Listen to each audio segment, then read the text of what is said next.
Todorov from Bulgaria.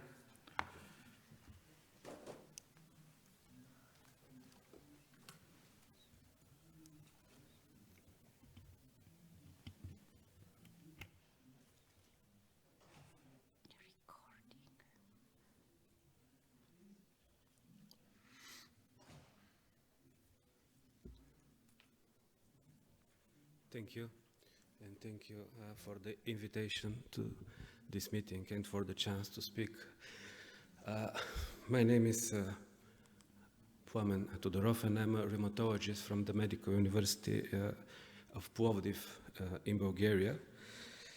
And today I'm going to talk about rotator cuff lesions, diagnosis and therapy, but only ultrasound-aided therapy, so what we can use the ultrasound as a clinicians in our practice, not only to diagnose, but to help treatment.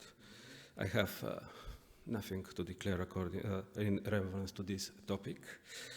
And I would like to start with the outline. So the rotator cuff, full and partial thickness tears, diagnosis, classification, and ultrasound-aided treatment. Rotator cuff calcific tendinopathies, diagnosis and ultrasound-aided treatment, and tendinopathy of the rotator cuff, diagnosis and ultrasound-aided treatment. So we're gonna stick only to these three very common in the practice condition because of the lack of time. So I want to start with one of our multiple gold medalists in athletics, Jordan Jovchev. But you, in the daily life, you don't need to do this in order to injure your rotator cuff. Most commonly, it is injured by some unexpected movement or by overuse. So I take this 3D CT as a basis, anterior and posterior of the shoulder, to introduce in the most pragmatic and most easy way the tendons of the rotator cuff. And they're supraspinatus, maybe the most important one, the subscapularis in front, the infraspinatus on the back, teres minor, and two important ligaments, the coracohumeral ligament and the superior glenohumeral ligament. So basically, this is the rotator cuff tendons that are very close to the caput of the humerus and actually keep and press the caput humerus inside the glenoid fossa during shoulder movements. The same you can see from the anatomy. Actually, the tendons are merging together, especially the infraspinatus and supraspinatus. On the ultrasound and the transverse view, what you can see, and this is one of my favorite images, this comes from my friend Giorgio Tamburini from Switzerland and from his book.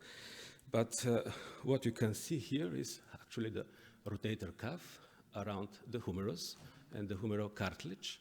So we see the supraspinatus tendon merging a little bit like infraspinatus in the lateral plane.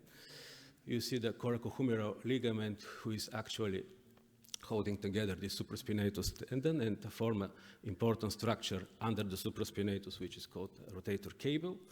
You see the long head, the tendon of the long head of the biceps going here in the rotator interval between the coracohumeral ligament and the superior glenohumeral ligament. And most medially, you see the suprascapularis tendon. So this is the rotator cuff in the transverse view. Scanning positions for the supraspinatus, for the infraspinatus, and teres minor from the posterior, and for the subscapularis. This is just briefly. Rotator cuff pathology is the most prevalent one for the shoulder pain, and accounts about 2/3 of the cases for shoulder pain. The pooled sensitivity and specificity of the ultrasound for the full thickness tears was 92 and 66%. It was even bigger, referring to the partial thickness tears. Ultrasound proved to have very low level of inter-observer variability, and this is very important for the ultrasound because it is always blamed to be operator-dependent technique, but there was no inter-observer variability for the measuring and detecting of calcification. And thickness of more than 6 millimeters and abnormal echo texture can be used equally to MRI for detecting supraspinatus tendinopathy, which is actually maybe the most frequent one. The tears, there's one very big study of non-traumatic cadavers showing that these non-traumatic tears are very frequent, like all tears were in 1/3 of the cadavers, and partial thickness tears were a little bit more common. What are the reasons for these tears? They could be external to the tendon, like chronic impingement, overuse, instability, even smoking because of the vascular problems, diabetes too, and they're internal to the tendon, like hypoperfusion. There's a critical avascular zone 10-15 millimeters from the enthesis of the supraspinatus tendon, the same like happening in the Achilles tendon. So this tendon has a critical avascular zones. Degeneration, of course, apoptosis theory that said that if more than 1/3 of the tendon fibroblasts are in apoptosis, the tendon is at risk of rupturing. Disorganization of the extracellular matrix. How we detect this full thickness tears? This is the normal supraspinatus in the longitudinal plan. It looks like a little bit like a beak of a crow. We have the deltoid, the humerus, and the enthesis here with the fibrocartilage. And this is the torn tendon. You see the remnants, the retracted tendon, some parts here, and there is nothing in between. And one more. Again, actually, there's missing of the fibral structure of the tendon. There's one classification that I use in my clinical practice because it's very simple. You have to measure the distance between the retracted tendon and the remnant, and if it is less than 1 centimeter, the tear is small. If it is between 1 and 3, it is medium. If it is between 3 and 5, it's large and massive. If it is more than 5, you have to measure this distance, and in the case of this tendon, it's a medium tear because it's 12.8 millimeter of retraction. There's several other cases of a small tear with less than 1 centimeter, one very large, more than 30 centimeters, another large one, and another medium. But the point is that this is how you diagnose. There's no fibrillar structure. There could be hematoma, there could be something else, but there's no the fibrillar structure of the tendon.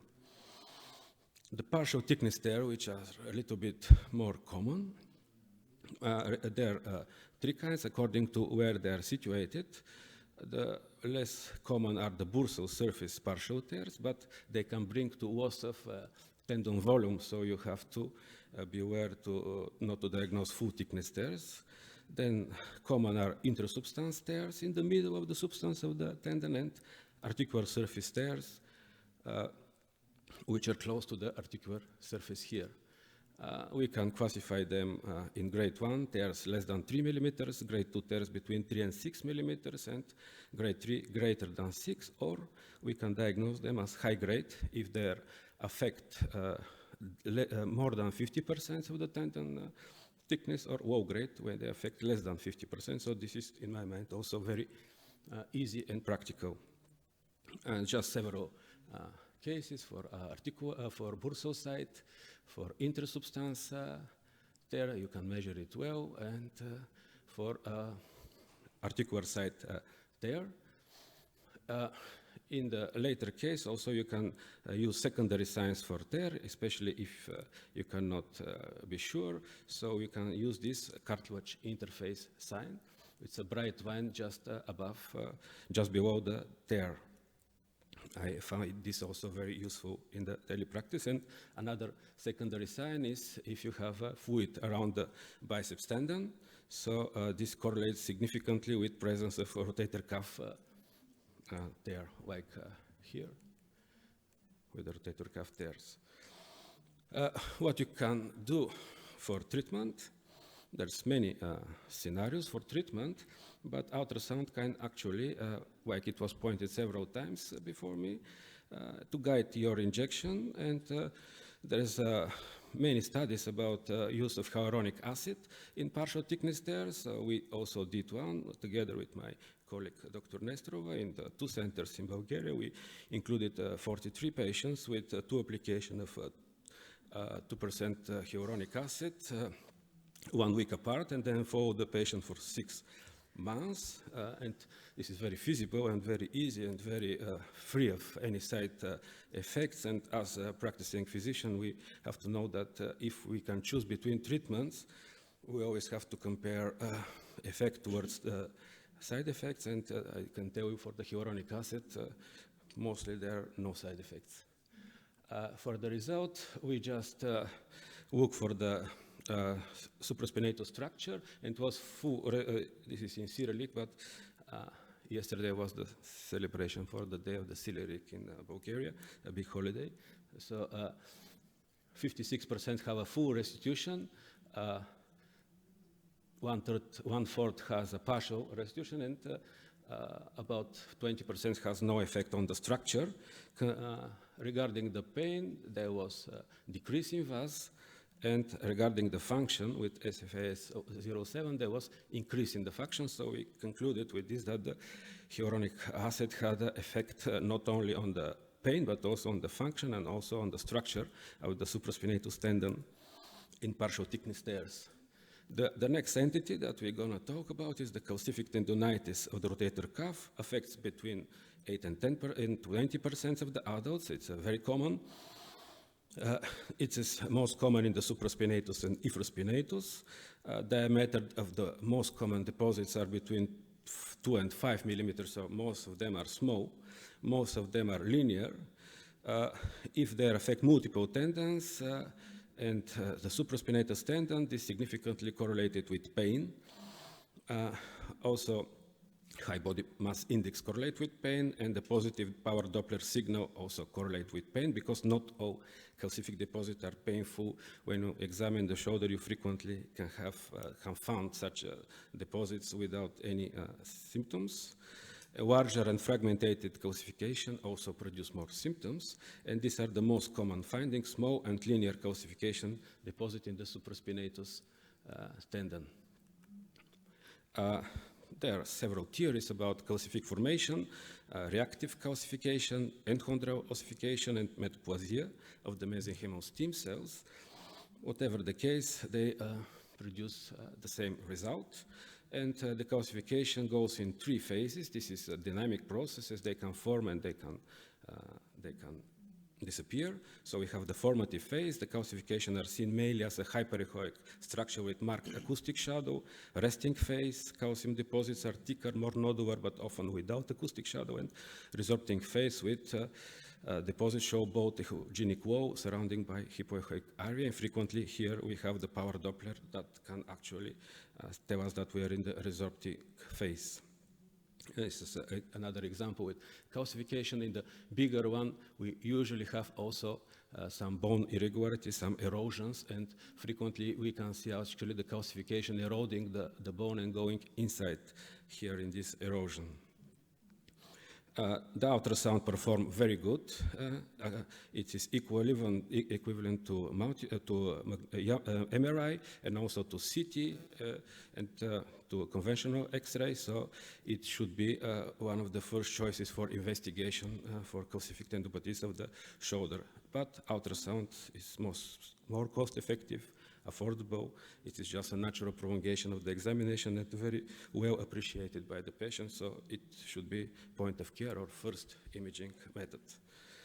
This is just to see how we can see this big 3 calcification in the supraspinatus tendon and the same patient with the MRI. So you see that we have much more detail from the ultrasound study than from the MRI in this case. But ultrasound has one very important good side, and this is the dynamic examination. When you ask the patient to abduct the arm, we can see how this big calcification here will impinge and cannot go under the acromion, so we have the impingement, so we have loss of function.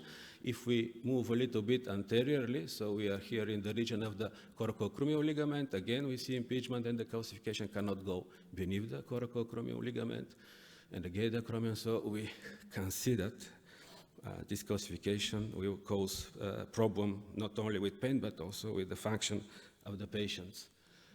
The same we can do from the posterior side, with moving the infraspinatus tendon, and we see this calcification here, how it moves and impinge on the deltoid muscles, produce irritation here and inflammation of the bursa, of the posterior side of the of the shoulder. Actually, it moves and impedes all the time in the subdeltoid bursa and deltoid muscle. So again, this was very painful.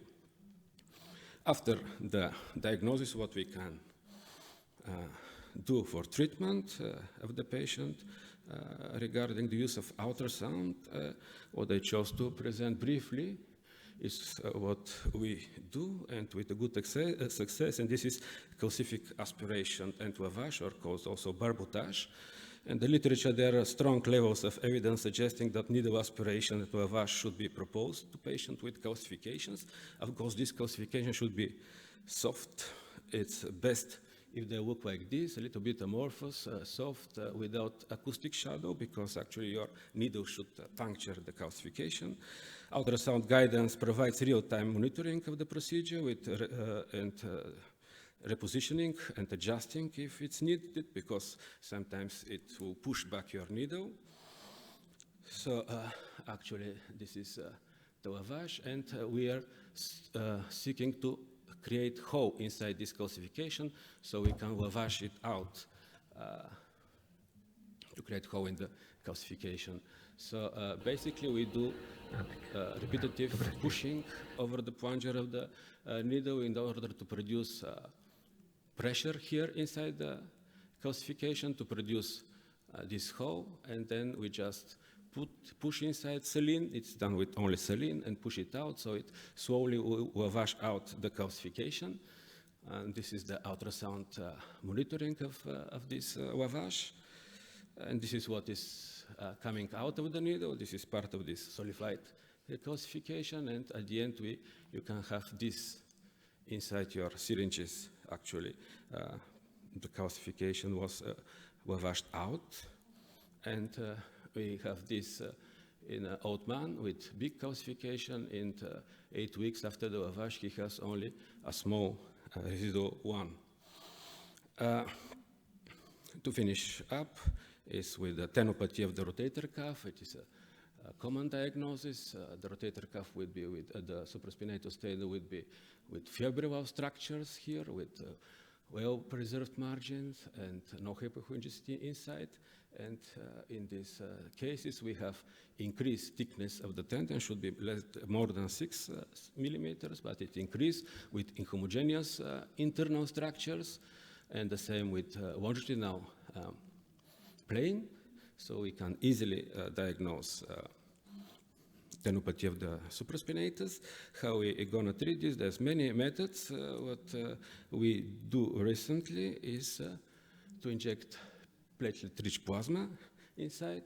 You know that the platelet-rich plasma is now very modern in the regenerative and musculoskeletal medicine. There's some meta-analysis recently published that show good effects and no side effects. And there's also a randomized control double-blind studies published on partial thickness teres and tendinopathy, showing also good result with no frequent side effects. So this is how the platelet-rich plasma look when it is taken out from the special vial for producing it. And then with the ultrasound, we can easily penetrate in this tendinopathy and inject some in the supracriminal bursa, and then go in and inject several times. In the same time, we can fenestrate to give even further healing effect, fenestrate multiple times the tendon and inject a little bit of this plasma. So I just noticed that I forgot to put a conclusion slide, but the conclusion should be that the ultrasound could be the first point of care imaging study in rotator cuff injuries, especially good for diagnosing partial thickness tears, also complete for calcific tendinopathy and other tendinopathies, and it can aid you to precisely direct your treatment to the causing problem. With this, I would like to thank you very much and to show you some images from my hometown Plovdiv, and you're most welcome. Thank you.